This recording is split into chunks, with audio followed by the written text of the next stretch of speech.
Hi everyone, I'm Teresa, your neighbor with a mother-in-law dilemma. My mother-in-law, Margaret, isn't as evil as some I've heard about, but she's certainly one greedy woman. This story is about how she tried to steal my heirloom jewelry, justifying it in the name of tradition. Don't worry, she faces serious consequences. My husband Rhett has probably the greediest mother I've ever met. Margaret is not only greedy but extremely selfish. Both Rhett and his sister Abigail have suffered under her care. She was slightly tolerable when their father was alive, but when he passed away, Margaret's greed intensified. With no husband to check her, she reverted to her greedy ways. Rhett has shared some serious horror stories from his childhood. Theresa, my mom is not the best person. She has always been very selfish and greedy. I doubt you'll ever meet someone like her. Really, Rhett? What does she do? She used to steal money from me and Abigail when we worked part-time jobs in school. She claimed she deserved our money since we were minors. We tried to hide our cash, but she always found it. Oh my God, that's horrible. Why didn't you confront her? We did, but it was futile. She has a huge problem with stealing and demanding gifts. She even returned our toys for money, using the receipts to buy things for herself. How could she be so selfish? Didn't your extended family step in? No, she had bad blood with all of them. She stole from them and acted entitled, so they cut ties with us too. Margaret truly turned out to be a horrible person. Before our wedding, I didn't have any issues with her. She was aloof but never disrespectful, so I downplayed what Rhett told me. That was until our wedding day. I wore a beautiful white dress with a diamond necklace and earring set, and heirloom from my family. This piece, though not from a wealthy family, had immense sentimental value as it represented our family history.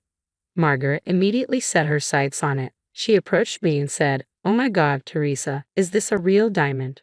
Where did you even get that? It's beautiful." Yes, Margaret, it's real. This is an heirloom piece that's been in my family for generations. I inherited it from my mom.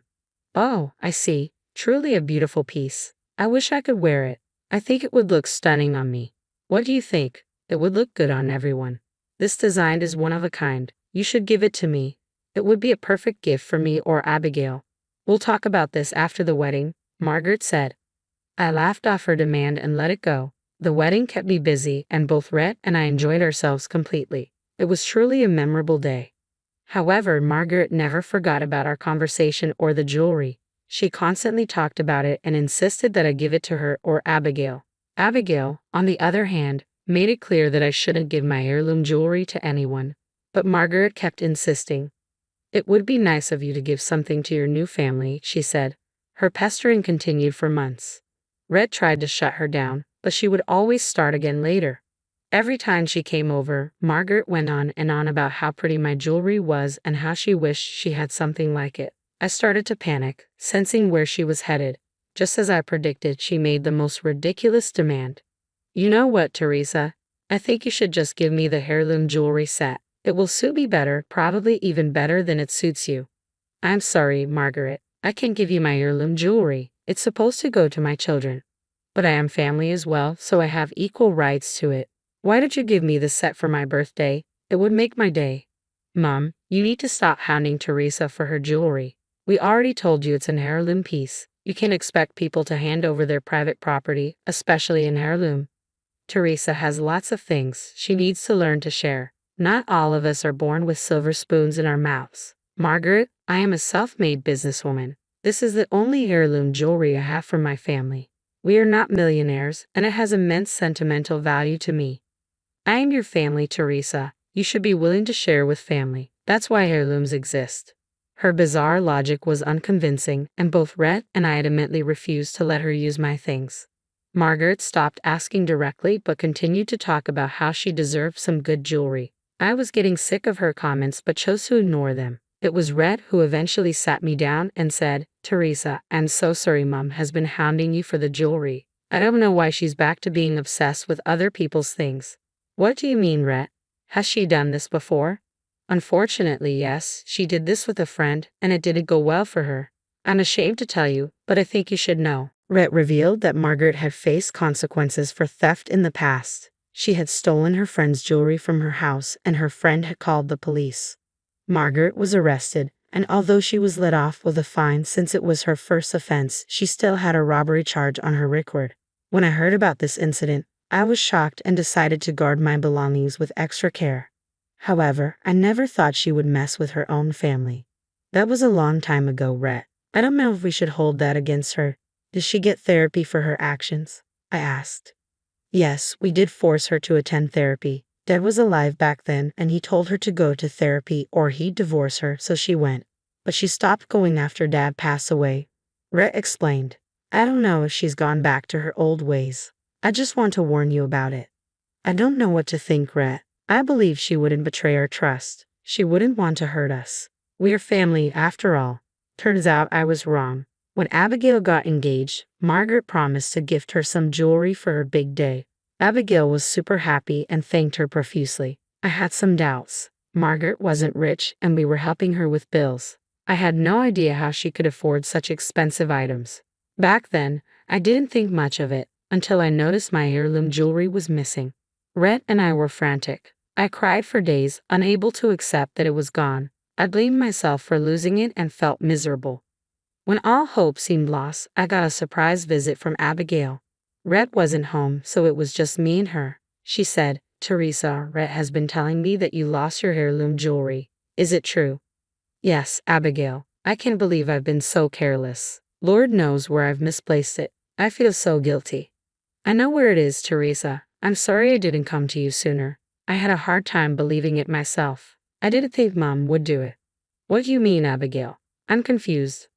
A week ago, Mom called me and said she finally got my wedding jewelry. When she showed me the design, I knew it was your set. I asked Mom why she had your jewelry, and she said you gave it to her out of tradition and she was holding it for safekeeping. What? That's not true at all. I never permitted her to take the set. How did she even get her hands on it? At first, I believed her, but it didn't sit right with me. People don't just hand out their heirlooms like that. So, I called Rhett to do some digging. He told me the set was missing. I immediately knew Mom took it. Here's the picture she sent me of the set. Oh my God, she came to the house and stole it from me. The day she sent you the picture was the day she visited us. She went upstairs to use the bathroom while we made her lunch. She was stealing my jewelry back then. I'm so sorry, Teresa. I had once mentioned to Mom that I liked the design of the necklace. I didn't think she would steal it from you. Don't apologize, Abigail. She only used you as bait. Margaret had been hounding me to give her my jewelry. She wanted that piece in particular. It was becoming clear why Margaret insisted on inviting herself over that day. She had planned the entire thing. I was enraged and knew I had to do something. With Abigail's support, I left the house to confront Margaret and get my property back. After discussing the details with Abigail, we went to Margaret's house. I knew confronting her was important and I needed to do it that day. It helped that Abigail supported me fully. I showed up at Margaret's house and demanded to speak with her. When she let me in, I said, "You should know why I'm here, Margaret. I know you took my jewelry. I want it back right now. Don't try to lie to me." Abigail told me everything. Teresa, there is no use asking for the set. It is not yours anymore. I'm going to give it to my daughter now. It belongs to Abigail. Are you insane? Did you steal my heirloom jewelry to give it to Abigail? What is wrong with you? It's not yours to give. Who told you it was okay to steal from me? Well, you see, we have a family tradition of passing down wedding jewelry between sisters-in-law. So, Abigail is going to get the necklace that you wore at your wedding. From now on, the set is all hers. You must be out of your mind. There is no such tradition in your family. Why wasn't I offered anything when I got married? You're rich and don't need more things. Besides, you're not a real part of our family, so you don't deserve to be part of this tradition. So, I don't deserve to get anything, but it's okay for you to give my jewelry to your daughter? You need to give back my property, Margaret. This is not a joke. Don't be so selfish, Teresa. As I said, this is our tradition. You don't get to complain. Besides, Abigail deserves to own a beautiful necklace set like this. It suits her better, and she already loves it. There is no way I'm returning it to you. I was super pissed off. Margaret's entitlement had reached a new level. I trusted her, and she repaid me by stealing my heirloom jewelry. She even dared to give her daughter stolen jewelry and take all the credit just to avoid spending money on a gift.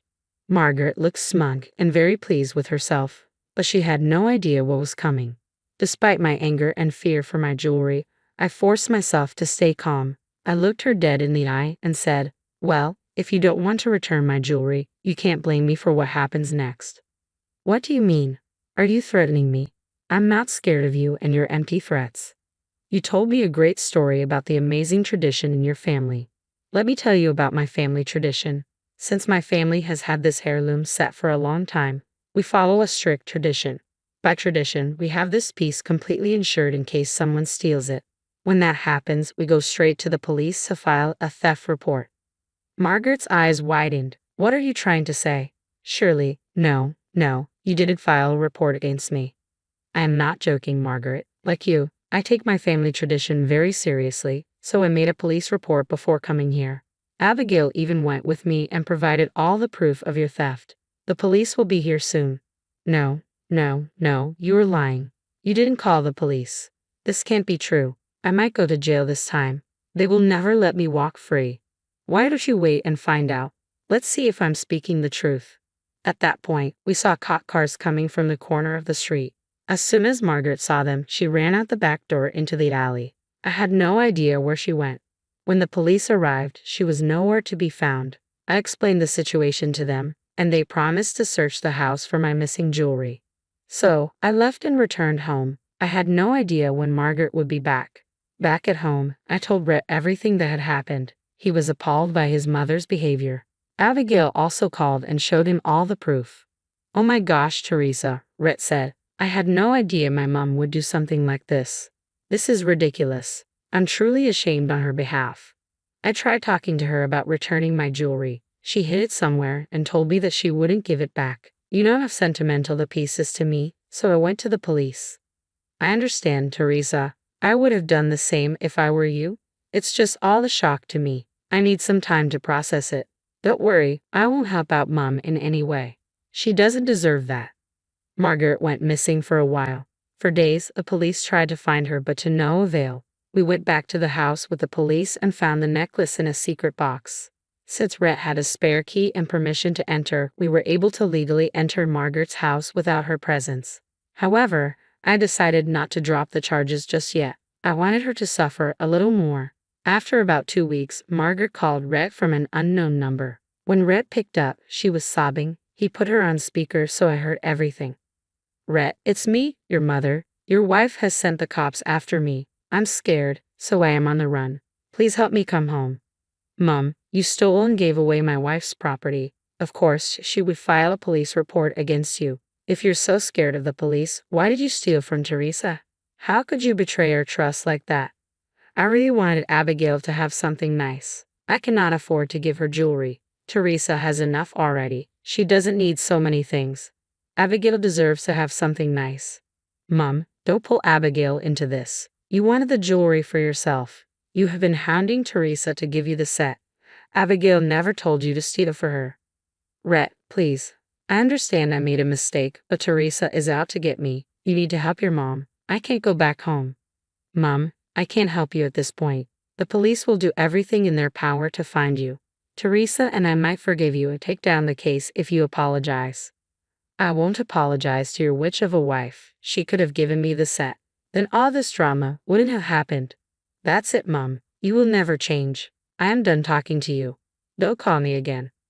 Rhett hung up on her. He was extremely disgusted with Margaret's behavior and didn't want to talk to her again. Even Abigail was pissed that her mom would use her for her greed, so both Rhett and Abigail refused to help her out. I was reluctant to take down the police case because I didn't want her to get away with thieving. Plus, she had hurt me deeply and didn't even apologize. We also changed our door lock and got security cameras installed. I never took down the police reports. Margaret is still on the run, and we have no idea where she is. Since she left her phone at the house, she used payphones to contact us. However, neither Rhett nor Abigail wanted to talk to her. They immediately hung up when they realized Margaret had called. Rhett still feels very betrayed that his mom could do this to us. He's been distraught, and I'm helping him recover from the mess. Abigail's wedding was wrapped up very recently. Margaret was uninvited through an email, and she didn't try to show up at the wedding. I guess she was afraid of getting caught and sent to jail. We did enjoy ourselves at the wedding, and I even let Abigail wear the heirloom piece. I wanted her to look her best and didn't mind sharing the jewelry set for a day. She looked stunning in her entire bridal attire and returned the necklace when the reception was over. We still have no word from Margaret but are happy to be away from her presence. I'll dig for more information and find out. Also, don't worry, I made Rhett sign a prenup and only agreed to remove it once he got a job. Looks like that won't be happening after all. With that being done, I simply finished my part of the revenge. The aftermath was glorious. Mary and Kingston at first kept calling me, begging me to get Kingston a job and to pity them. Meanwhile, Riley was on Kingston's case and uncovered the truth herself. I handed over some information to her father, who was also pretty mad and told me that he would see the end of Kingston's lies. After 2 days, the texts I received from my ex-mother-in-law and ex-husband flipped. They kept calling me a witch and a jerk for destroying Kingston's marriage. Riley and her dad confronted him and then filed for divorce. Since Riley still had the prenup in place, none of her assets would go to Kingston. Instead, Kingston would now have to hire a lawyer to work through the divorce. Marion and Kingston did keep harassing me until I threatened to expose them online. That made them stop contacting me. Last I heard, Kingston still comes by our company to see if there is a position open. I also heard from sources that Mary and Kingston are now constantly fighting about money problems. I guess now Mary will finally know what it's like to be stuck with a man-child for the rest of her life.